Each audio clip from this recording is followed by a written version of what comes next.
Hello Internet, I'm out of the woodworking shop today for a very necessary DIY project because I need to fix the sliding hinge on my minivan.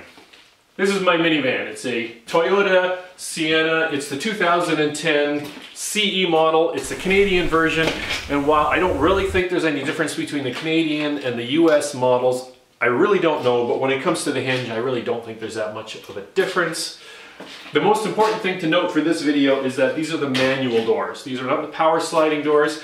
When I went looking online for videos on how to fix this, I found a couple of videos, but they all dealt with the power sliding doors, and it's not really that much different, but it is a little bit different, and in fact it looks like it's going to be quite a bit simpler.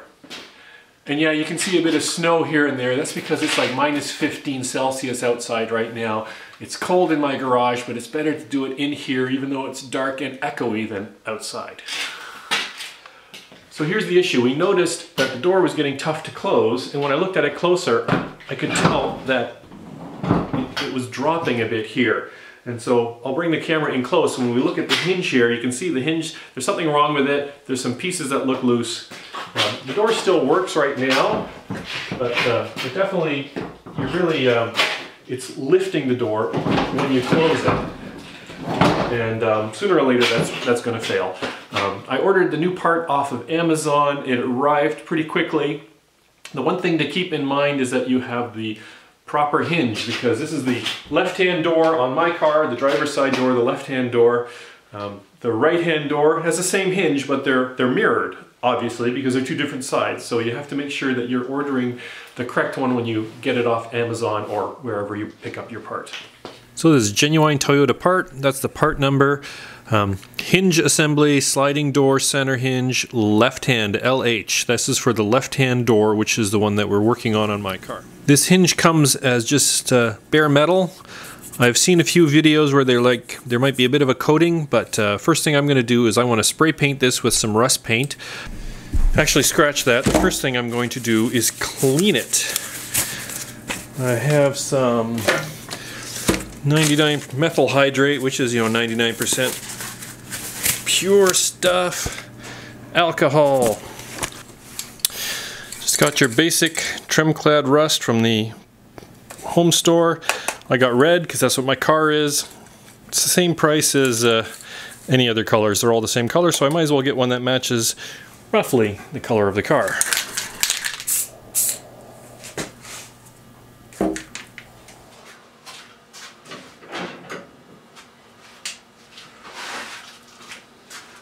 And so here's the results of my quick paint job. Coated it really nicely, and let's get the plastic off, and then let's get out to the garage.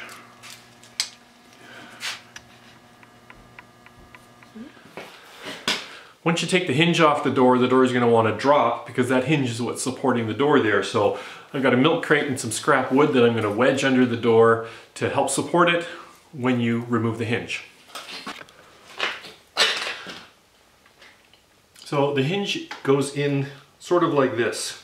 This part goes into this track here. This part attaches to the door. There are 3 bolts there.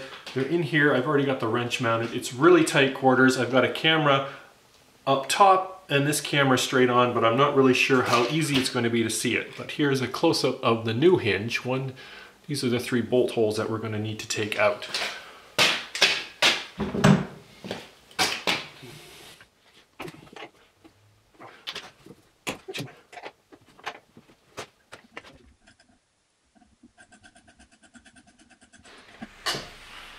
One. Don't want to scratch the paint if possible. 2.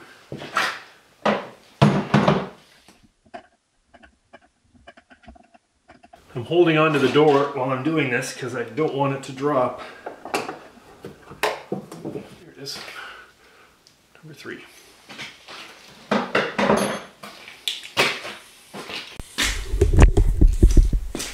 Now with the hinge loose, I can take the door and I can just move it a little bit out.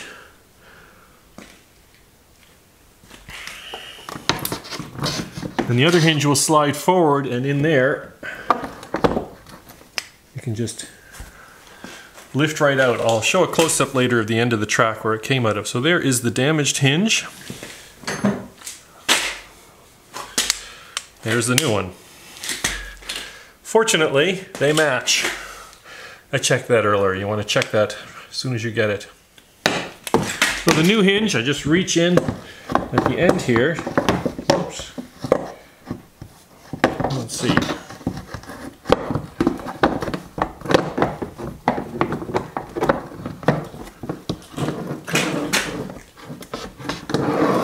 It slides along the new track, and let's start working on the bolts.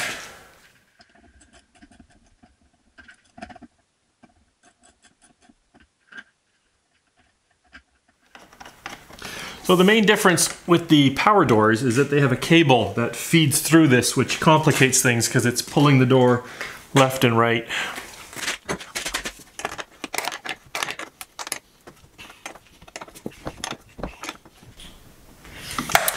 Three bolts, that's really about it.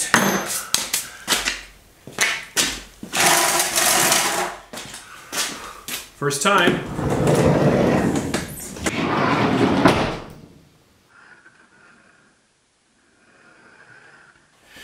So it wasn't that easy. If I had to do it again, I figure you could do it in about 15-20 minutes, especially if I wasn't filming. As it is, it was less than an hour for me to do that, and I actually dismounted the hinge again. I didn't film that because I found on the old hinge that there were some remnants of grease on the bearings, and so I thought, you know, that was probably a good idea. So I dismounted the new hinge quickly and added some grease to the bearings before putting it back in. Another thing that was really not easy to film is there are the mounting holes for the hinge. They're a bit enlarged, oblong, so that you can position the hinge just so.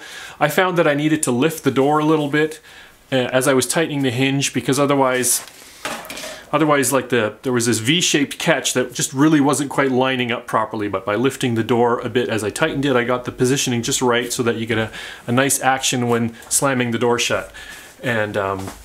And of course, I'll put links in the description below for the hinges that I used on the off chance that one of you has the same problem. And so that's about it for this quick DIY project. As always, I'd like to thank you for stopping by and spending some time with me in my shop. I hope you found something interesting or enjoyable, and we'll see you next time.